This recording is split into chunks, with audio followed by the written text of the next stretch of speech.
Kaya ayan, na ano kayo sa mga condominium, na alam naman ninyo, wala kayong guaranteed income, na tingnan nyo yung bracket ng edad ninyo, kung mababayaran nyo ang 25 to 30 years Tama. amortization na ngayon, matanda na kayo. Wag ka nang pag may edad ka na, alanganin ka na. Wag ka na kumuha ng mga ganyang babayarin, mahirap. Very realistic. Nag-abroad din ako, kaya ako nasasabi. Si ma'am, napapansin ko sa kanya, nagbe-base siya sa experience, which is good, no?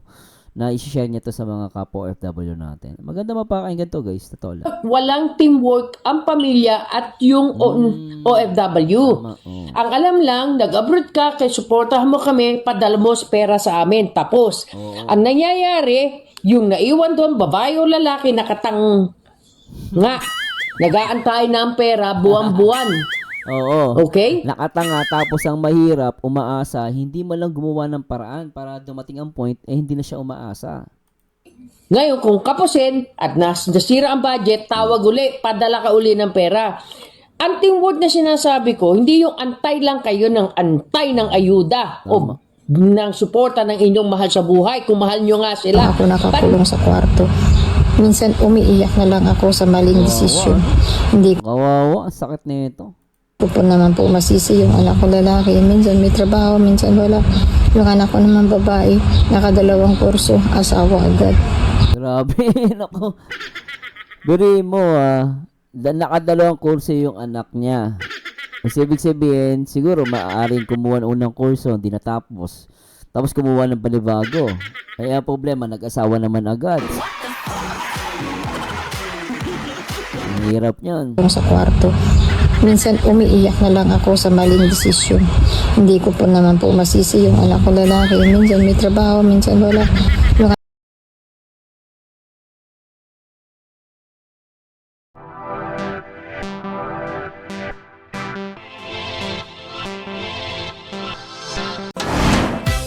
Hi guys, magandang araw. Marzano TV 2.0. At ngayong araw guys, gusto ko po itong i-rack siguro mapupulutan natin ng araw to. So ito maganda rin i-rack yung mga ganito mga content At basahin natin. Laki ng pagsisisi ng dating OFW dahil sa maling desisyon niya nung nasa abroad pa siya. Ato lalo na sa mga kapwa OFW ko dyan na katulad ko At maganda makapanood tayo ng mga ganitong mga content At lalo na ito ay wake up call sa ibang mga abroad So anyway, hiramin natin itong video ni ni Alvin Obs Actually lagi itong pinapanood ko siya. Lalo pag mga kwentong OFW. So anyway, hindi ko papatagalin, tara pakinggan natin yung kanyang topic. Laki ng pagsisisi ng dating OFW dahil sa maling desisyon. Tara, pakinggan natin ito. Sa social media ngayon, naririnig na natin at natututunan ang mga lesson sa pagiging isang OFW. Galing sa mga datihang OFW na tumanda na sa ibang bansa at umuwi na sa Pilipinas for good. Hindi naman lahat ng mga OFW ay ganito ang karanasan, pero isang salita lang ang parati nating naririnig sa kanila. Ano yun? Pagsisisi. At ang parati nating naririnig na sinasabi nila ay dapat pala ay nag-ipon ako or nagtabi sila para sa kanilang sarili, para sa kanilang retirement or pagtanda. Dahil guys, kapag tanda mo raw o pag for good mo na bilang isang OFW at wala ka nang kinikita buwan-buwan bilang nagtatrabaho sa abroad, ay hindi ka na rin nila papansinin at madalas ay wala ka nang kwenta sa paningin nila. Sabi nga or may kasabihan nga na ang retirement is our longest vacation or worst nightmare. Agree ako doon Retirement, okay yan. Pag nagamit mo sa tama. Pero pag nagamit mo sa mali, ay ubos yan. Kaya guys, pakinggan natin ang paalala at payo dito ng isang kababayan nating dating OFW na nag-for good na sa Pilipinas. mga advice lang po sa mga overseas na nagtatrabaho malayo sa pamilya. Ako po naging mali po ang aking desisyon. Nung nasa abroad po ako, hindi ko inisip na mag-ipon para sa sarili ko sa aking pagtanda. Hindi wala pa akong SSS. So nung nandyan po ako sa abroad, lahat po ay pinagkatiwala ko. Pinadala ko pagpapagawa ng bahay at kung ano pa po mga kailangan dito. So dumating po yung panahon na hindi ko na po kaya at ako po'y na-terminate within 2 months. Ang nangyari po, umuwi po ako na wala pong sapat na pera. Pagkaraan ng isang taon na Wawa naman si ate. ubos na po yun. Hanggang sa magkasakit ako, ni gamot hindi ako mabilhan. Kaya napakasakit po talaga. Kaya ang sinasabi ko lang po na mali ko noon, hindi ko pinaghandaan ang aking kinabukasan sa pagtanda para hindi ako parang kawawang himi-himi. Pag nagkakasakit ako, nandito lang ako nakakulong sa kwarto. Minsan umiiyak na lang ako sa maling desisyon. Hindi Kawawa, ang sakit nito. ko po naman po masisi yung anak ko lalaki. Minsan may trabaho, minsan wala. Yung anak ko naman babae, nakadalawang kurso, asawa agad. Grabe, nako. Biri mo nakadalawang kurso yung anak niya. Kasi ibig sabihin, siguro maaaring kumuha ng unang kurso, hindi natapos. Tapos kumuha ng panibago. Kaya problema, nag-asawa naman agad. Ang hirap niyan. Sa kwarto. Minsan umiiyak na lang ako sa maling desisyon. Hindi ko po naman po masisi yung anak ko lalaki. Minsan may trabaho, minsan wala. Yung anak ko naman babae, nakadalawang kurso, asawa agad. Hindi mo Dalawang kurso, asawa agad. mahingan ng tulong dahil laging sinasagilipit. So ano pa po ang aking magagawa kundi pagtiisan ang aking buhay na ganito. Nasa hirap at sa ginhawa, may sakit o wala, ay nagpipilit pa rin kumayod para kahit na konti, meron akong gastusin para sa Biri mo, matanda na, kumakayod pa rin, ano? sarili ko. Ito po ang aking ipapayo na sana pag-ipon po kayo para sa inyong pagtanda, para hindi kayo parang kawawa sa kagaya po ng mga nangyari sa akin o sa iba pang mga OFW. Unang-una, bawasan nyo po yung laging nagpa-package. Kasi po unang-una, nabibili naman po lahat dito sa Pilipinas ang mga bagay na yun. At saka sa bagahe na lang po ay mahal din ang mga pangbayad, di po ba? Kaya, ang dapat lang po nating iwasan ay yung mabigay, dapat limitahan, at ganun din po na dapat lahat po ng resibo ay itago nyo upang sa pagdating ng araw ay makikita nyo ang mga ebidensya kung saan napunta ang inyong mga pinaghirapan. Kagaya po ng sa akin, wala po akong makita. Ang bahay ko unfurnished. At talagang nakakadismaya po ang aking nadatnan. Tapos ngayon po, ako po ay naghihirap. Grabe, ano? Naghihirap si ate. Ang ganda ng advice niya, no?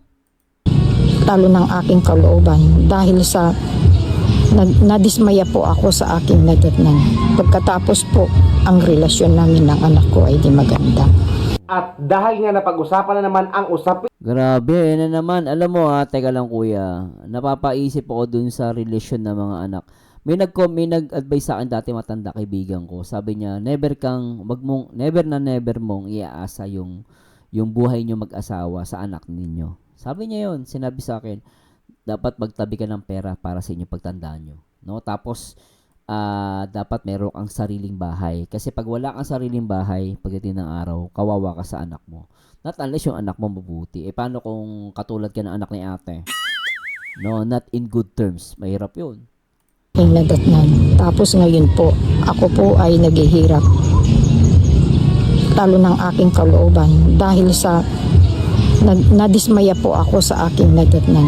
Pagkatapos po, ang relasyon namin ng anak ko ay di maganda.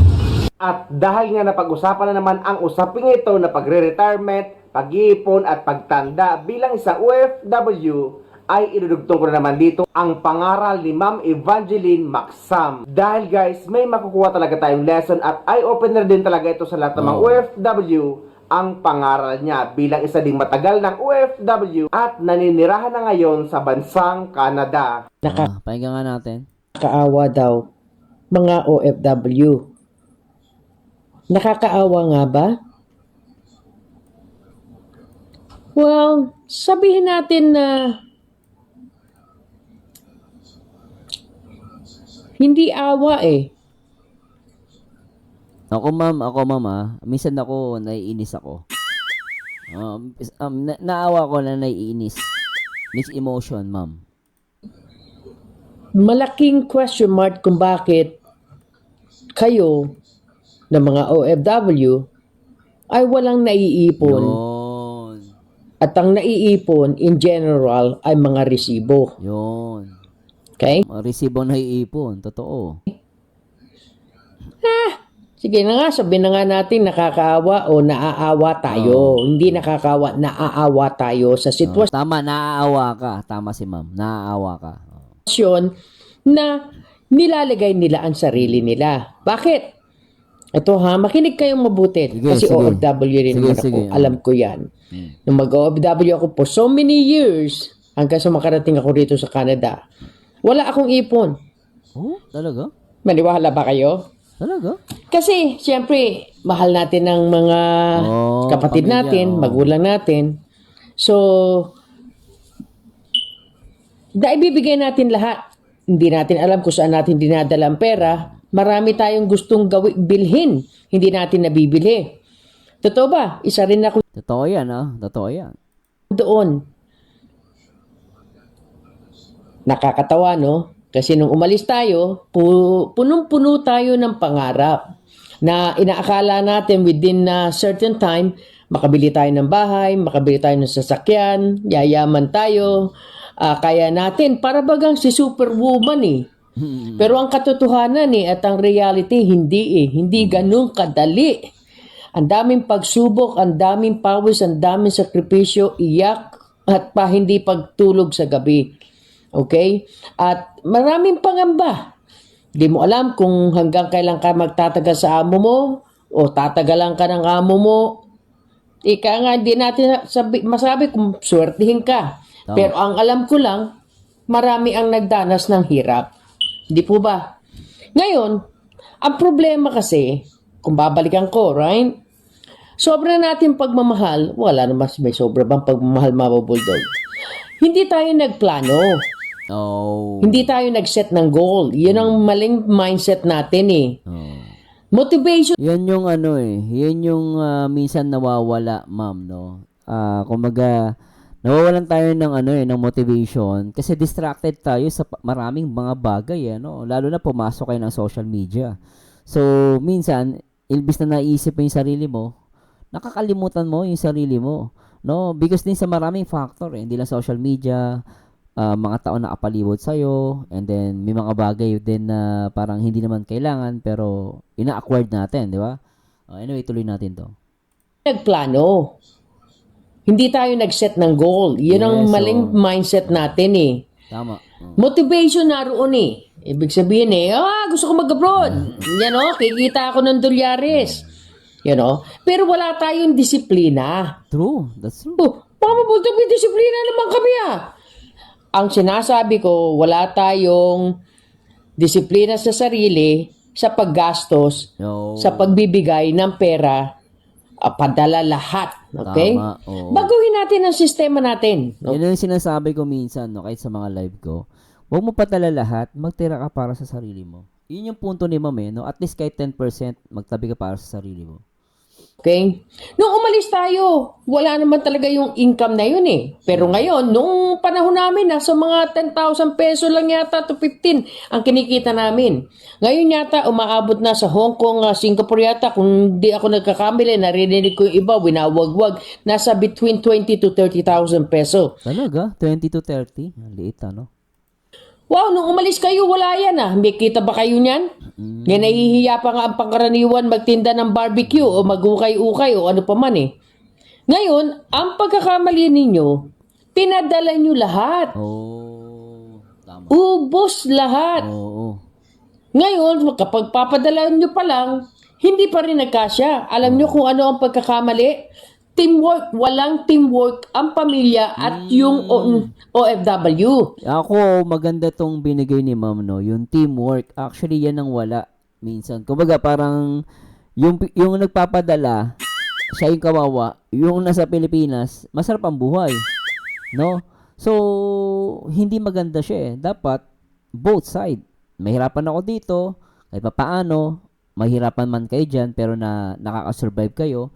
So, dapat ganun no? So, hindi naman sa lahat ng pagkakataon, ano kayo, hirap kayo eh. Kasi kapag may teamwork, naniniwala ako dyan, both aayos. Kunwari, pinadalang ka ng pera. Sana yung pera na binadala sa'yo, gamitin mo sa tama or else, pwede mong pagkakitaan. No, ang problema kung palaging palabas yung pera, wala man lang pagpasok eh. Meron kasi magagaling humawak ng pera eh. Pinapaikot yung pera eh. Kaya minsan, magpapadala yung nasa abroad, hindi niya na kailangan magbigay ng sobra kasi napapaikot nung pamilya yung pera na ibinibigay niya. May mga ganun, pero may mga bagay naman na pag binigay mo, ubos talaga yung pera. Kabibigay mo lang, hingi ulit agad. So, that's why walang teamwork. May agree ako sa kay ma'am. Walang teamwork ang pamilya at yung OFW. Tama, Ang alam lang, nag-abroad ka, kaya supportahan mo kami, padala mo pera sa amin. Tapos, ang nangyayari, yung naiwan doon, babae o lalaki, nakatang nga, nag-aantay na ang pera buwan-buwan. Oo. Okay? Nakatanga tapos ang mahirap, umaasa, hindi man lang gumawa ng paraan para dumating ang point, hindi na siya umaasa. Ngayon, kung kapusin at nasira ang budget, tawag uli, padala ka uli ng pera. Ang teamwork na sinasabi ko, hindi yung antay lang kayo ng antay ng ayuda o ng suporta ng inyong mahal sa buhay. Kung mahal nyo nga sila. Ba't di kayo kumayod? Ika nga, magdagdag income. Kung mo ba abroad ng isang tao, hindi na kayo magtatrabaho, titihaya na lang kayo dyan, nagpapalaki ng ano nyo. Tama. Okay? Sorry. Yun naman ang totoo eh. In general, dami nyo tatamaan. Lalaki, mangangaliwa o ano Ayan, pa man, ganun din. Isa pa yan, ilbis na yung pera mo sa pamilya mo, napupunta pa sa kabit, di ba? Hirap na nga ng buhay, kakabit ka pa. Nila lahat. Nangyayari, nasisira ang pamilya. Ang mga anak, napapariwara. Okay? Kasi, ang pagkakala ng pangkaraniwan, pag nag-abroad ang mga magulang mo, mahal nila sa buhay, yayaman na sila. Mayaman na sila. Andyan ang yabang. Alam mo ma'am, kami, nung tatay ko nag-abroad, punta ng Saudi, hindi namin naisip na yayaman kami. Kasi kahit nasa abroad yung tatay namin, mali talaga yung pinapadala niya eh. Pero pinagkakasya na lang namin. Kasi construction work yung tatay ko sa Saudi.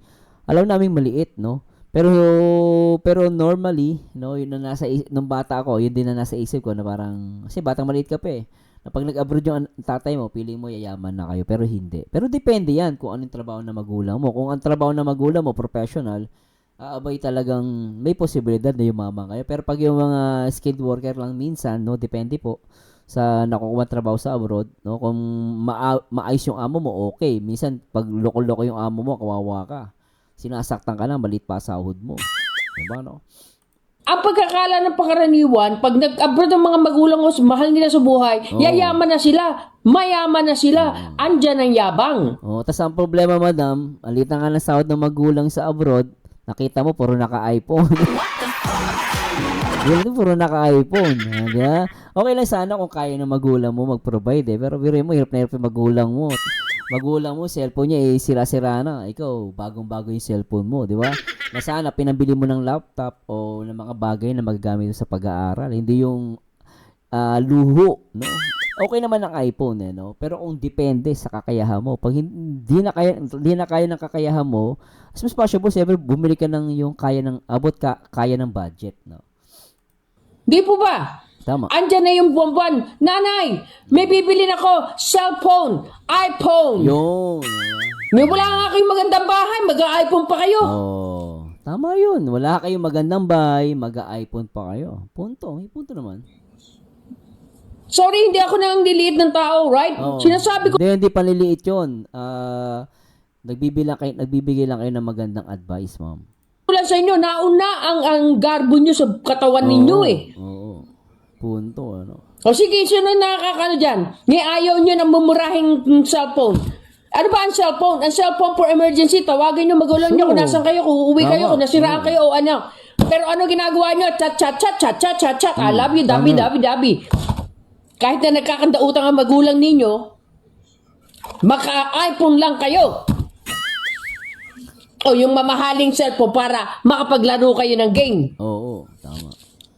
Hindi nyo itutok ang sarili nyo sa pag-aaral na makatapos kayo para magkaroon kayo ng maganda kinabukasan. Hindi ba? Tama. Ang ganda ko dun. Ayun, nawala ang self-discipline ninyo. Pare-pareho. pati magulang ninyo, sa pagmamahal sa inyo, bigay todo. Walang naipon, kundi resibo ng pagpapadala.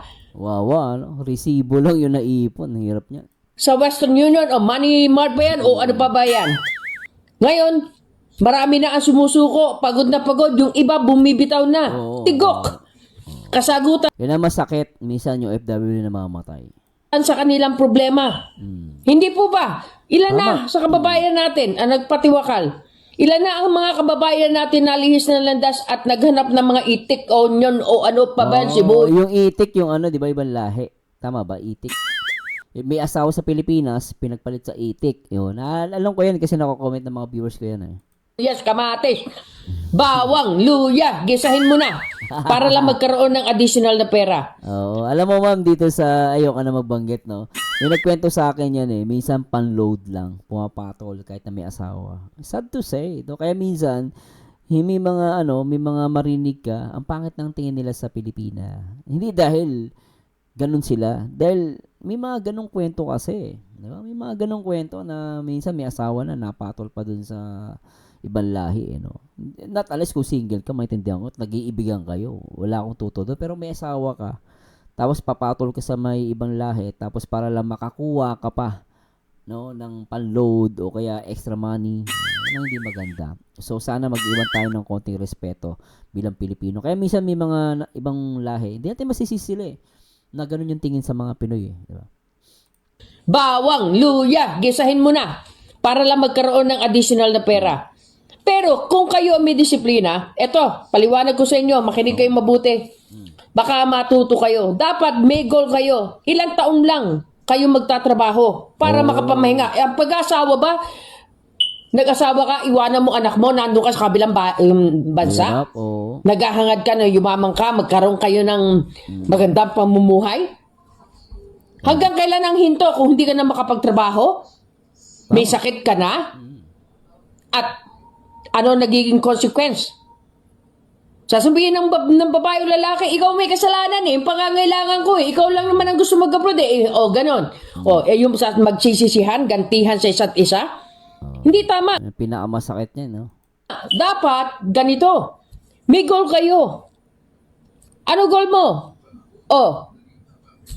Na within 5 to 10 years, maglang ako magtatrabaho. Maximum na yun. Bakit naman within 5 to 10, matagal yun, pero yung talaga sa totoo, once na nag-abroad ka na, yung 10 years baliwala eh.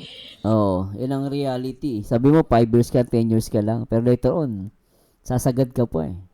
Kahit papatuloy mo pa yan dahil wala kang pera na uwi, wala kang pera pa simula ng trabaho, ng pagnenegosyo, ano pa man sa Pilipinas. Tama. Okay? Eto, may anak ka.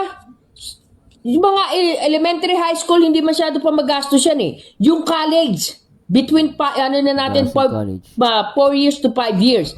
May mga tulong na rin sa government pero huwag na natin asahan yan. O ayan, sabi na natin, 4 years, realistic. Pagbili ng bahay at lupa, ang mahirap sa inyo, mag-arbok rin kayo. Gusto nyo mga condominium, bawawaw, good morning ma'am, good afternoon ma'am, hello ma'am. Kaya ayan, na ano kayo sa mga condominium, na alam naman ninyo, wala kayong guaranteed income, na tingnan nyo yung bracket ng edad ninyo, kung mababayaran nyo, ang 25 to 30 years amortization Tama. na ngayon, matanda na kayo. Wag ka nang, pag may edad ka na, alanganin ka na, wag ka na kumuha ng mga ganyang babayarin, mahirap. Very realistic, nag-abroad din ako, kaya ako nasasabi. Si ma'am, napapansin ko sa kanya, nagbe-base siya sa experience, which is good, no? Na i-share niya to sa mga kapwa OFW natin. Maganda mapakinggan to, guys. Totoo lang. Ngayon na buksan ng diwa ko, hanggang kailan tatagal ang katawan natin sa pagod, sa puyat, sa gutom, mga walang niyang amo. Hindi ko naman sinasabi lahat, right? Maswerte na lang Hindi lahat, Depende yan kung siswertehin ka. kayo. Saludo ko kung nakakita kayo ng magandang amo. Maraming kababayan natin napapahamak sa ibang bansa. Totoo yan. At maraming mga kababayan natin kumakabit. At Oo, yun ang masakit. May asawa sa Pilipinas, may kabit sa abroad. Di ba? na ano, dahil lang sa pera. Dahil sa hirap ng kabuhayan, dahil mga anak, asawang mga walang ginawa kundi umasa. Hindi ko na ilalahat. Pero ang dami nyo. Di ba? Oh, real talk si mama, no? Ngayon, kung kayo may disiplina at kayo magpamilya ay may plano, may goal sa buhay, makakasama nyo ang mahal nyo sa buhay. Yung ba sinasabi nyo, mahal, sige, huwag ka na uuwi nanay, huwag ka na umuwi, diyan ka na lang dahil kulang ang pera. Tapos mag-uwi ng asawa, ano? Nangapit bahay yung asawa? Bahay hindi nagawa. Kaya ang sinasabi, self-discipline. May goal kayo, may plano kayo Tama, oo. na mapag-aaral ang mga bata 4 years. Realistic na yan. Tama. Ipon tayo ng pera para makabili tayo ng lupa at bahay. Yun na lang na hindi masyadong mahal. Sa probinsya, di ba may nabibili naman na hindi na makamahalan ng mga lupa? Tama, Tapos oo. ayan, maglagay ka ng kubo. Pwede naman ang kubo pa simula. Kung nung wala kayo, okay. Yung pa kayang magkaroon kayo ng maganda-ganda kubo. Tsaka kayo tama, mag-inod magpatayo. Hindi kayo, wala kayong utang. Nakita nyo guys, no, yung reality ng buhay ng isang OFW, no? Marami mga OFW, talagang nagnanasa sila ng magandang bahay. Pero may punto si ma'am eh, kung talagang mas maganda kahit kubo kayo mag-start. Kasi, kumbaga parang, nung umpisa kayo, masirap kayo eh. At least kubo, at least may nasimulan na kayo, kahit kubo man lang. Di ba? Huwag ka muna maghangat ng sobrang mahal. No? Kasi, depende kasi sa ano mo eh, kinikita mo eh. Sa kaedad mo, tsaka sa lakas mo eh. So, maganda yung sinasabi ni Madam, no? At nakita nyo guys, no? Kaya nga, minsan naiisip ko, di ba, yung mga beneficiary na at young age, no? At young age, nagkakaroon ng bahay, up and down. Tapos naka-aircon pa. Alam mo yun, tapos ungrateful pa, no? Kita nyo yung reality, OFW, walang bahay, hindi nakakaipon. Kaya yung mga tao ungrateful, hindi maganda ugali, no? Binigyan ka ng bahay, tapos ganun pa, no? May naalala ba kayo? Hindi. Bili na kagad ng condominium. O yun lang, mura lang naman babayaran, 5,000, 10,000 isang buwan. Ang tanong, paano kung mawala na kayo ng trabaho? Paano kung magkasakit na kayo? Hirap din yan. Ang hirap sa inyo, niyayakap nyo ang isang bagay na hindi ninyo kayang yakapin. Andyan ang ano, yabang? Andyan yung bahala na. Pero kasi okay lang yan. Ha? Tandaan nyo guys, sinasabi ni ma'am, kasi siyempre, ang nasa isip niya siguro, pag OFW ka na, ang sahod mo talagang hindi naman ganun kalakihan. May punto siya. Pero ako kasi kung depende yan eh. Kung okay naman sahod mo, kaya mo, go push. Habang bata ka, no? Kasi minsan, may mga bagay na, may mga advice kasi na, huwag kang kumuha niyan, paano kung mawala ka ng trabaho, ganto ganyan. Minsan, pag inuna mo naman ang takot mo, at kaya bata ka pa lang, hindi mo kinuha, kaya mo naman bayaran. No? Magsisisi ka din pagdating ng araw. Sana kinuha ko kasi ngayon, yung mga bahay, no, nagmamahal.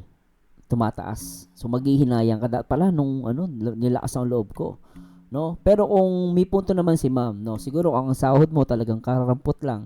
Hindi mo naman kaya ng sahod mo. Doon ka mag-iisip, kailangan ko ba kumuha ng mamahalin or okay na to yung simple lang. At least kakayanin ko naman yung pangbayad. Wag naman yung kondo na sobrang laki ng monthly tapos hindi mo naman kaya. And then later on, syempre walang ka siguro din trabaho mo. Not unless talagang kailangan ka ng company, no? So, depende po yan sa sitwasyon, no? Ano, ituloy natin. Kung may mali po, i-correct nyo ako, guys, ha? So, yun lang. Kasi hindi lahat ng OFW, malit lang sahod. May mga OFW na professional, malaki sahod ng mga yon. So, talagang kahit minsan lakasan na loob, kumukuha talaga sila ng mga kondo. May mga kakilala kasi ako, 3 kondo, 5 kondo, nakukuha nila. Kasi may pera sila. No, kaya nilang uutang sila ng pera sa Singapore, bibili sila ng kondo doon, yun. Di ba? So, kaya naman nila kasi sahod nila. Pero kung ang trabaho maliit lang, hindi mo kakayanin. So, okay na sa akin yung simpleng bahay lang. No? Ang hirap sa inyo, niyayakap nyo ang isang bagay na hindi ninyo kayang yakapin. Andyan ang yabang? Andyan yung bahala na. Magkanda utang Mahirap talaga pag inuna mo yabang eh. patong utang. Hindi ko babayaran, takbuhan ko na lang. Walang nakukulong sa utang. Marami kayong piniperwisyo din, ano? Oo, lalo yung mga di nagbabayad ng utang, kapal ng mukha. Di ba? Hindi maganda yun, guys. Hindi maganda yun. Hindi magandang ugali yun. Sa bagay, andyan na ang karma. Napiperwisyo nyo ang sarili nyo. Bigyan na natin yan ng bracket ng sabihin na natin na within 4 years, makapag kayo ng lupa, right? Kasi nga, kung tinatabi nyo, bigyan ko kayo ng computation. Ang hirap kasi sa inyo, hindi kayo nagpaplano. Dapat nakasulat din, nakikita nyo, anytime, na magkano ipon ko. Hindi yung binigay nyo na lahat. Bawasan nyo. Bigay nyo 15,000. Magtipid kayo. Ngayon, sa 15,000 every month, sa loob ng isang taon, magkano ang ititipid nyo? Tama. So, nasa 180,000 peso. Naiblow nyo na yung kalahati niyan. Okay? So, sa 180,000, sa loob ng 4 na taon, may 360,000 kayo. May murang lupa, di naman ninyo kailangan ng malaking malaki. Oo. Dagdagan na natin ng isa pa yan. 360. So, 180. So, nasa kalahating milyon. Sigurado makabibili na kayo ng lupa Oo. sa probinsya. So, oo, sa pong probinsya, kayang-kaya yan. Sa Maynila, mahal no? Patayuan nyo ng kubo o patayuan nyo ng bagong bahay ngayon. Metal cladding, magkano lang? 180, meron ka na 250, 300. Sigurado may bahay lupa kayo. Pagdating naman ng araw, ang mga anak ninyo, magsisimula na yan. Na lumisan, magkanya-kanya na, may mag-abroad, may mag-asawa, o lumipat ng ibang lugar. Di kayo rin mag-asawa matitira doon. Pero habang buhay ba na mag-a-abroad ang partner nyo, na maiiwan kayo, at pagdating ng panahon na yon, ano ang nalasap ng OFW? Hinagpis. Wawa, ano? Magkakanda iyak-iyak dito sa social media. Sana, nagtabi ako, nag-iipon ako, hindi ko binigay lahat ng pera. Diba? Sana, nagtabi ako, di ba, ng pera. Oh. Iyak, hinagpis, magbe-blame kayo. Oh. Ang pagtulong, kung kaya nyo, at willingness kayo, Yes. na hindi pagdating ng araw pinagsisisihan nyo, tinulong nyo. Tama. Dahil yung pera, binigay mo na, tapos na. Pero sino ang dapat sisihin? Kayo. Kayo na walang disiplina sa sarili nyo. Yun. May maaawa ba sa inyo kung wala na kayong pera? Tama. Bihira sa daliri natin ang mabibilang kung sino tutulong sa inyo, tutuwang sa inyo. Pero kung kayo ay nagplano, maaari in general, sabihin na natin 65%, nasa magandang katayuan kayo kesa wala. Naku, nagalit na naman si Mama Wildag. Pero anyway guys, maraming salamat at maganda sinabi niyo. So sana sa lahat ng mga viewers natin, supporters natin, sana magamit nyo yung payo ni Ma'am, Although, sabi ko nga, siguro, iba, hindi na matatanggap to, pero naniniwala ako guys, bilang OFW, dapat meron tayong mindset. At the same time, dapat mahal natin ating mga sarili. Kasi ang pagmamahal sa sarili, hindi masama yan. Mahalin nyo muna sarili nyo. Pag minahal nyo ang sarili nyo, kaya nyo din magmahal ng iba. So, may mga pagmamahal kasi na akala natin na ibinigay natin ng lahat, pero minsan hindi maganda ibigay lahat. Kasi minsan pag binigay mo yung lahat at naubos yan, at nangailangan ulit yan, wala ka na maibibigay. At nakakalungkot lang, may mga OFW na minsan na out of focus, masyado nag-i-enjoy, pero minsan dapat natin isipin, balikan natin, bakit ba tayo nasa abroad? Bakit natin ginagawa to? Diba, Pero sana nag-enjoy kayo dito sa ating video reaction. At syempre, please comment down below ano masabi nyo guys sa ating live, sa ating video reaction. Ito po ang paborito yung reactor na nag-iisang Marzano TV 2.0, and to God be the glory. Enjoy! Bye-bye! May sasabihin ako sa'yo, promise, sobrang fresh to. Huwag kang maingay ha, dasal sa umaga.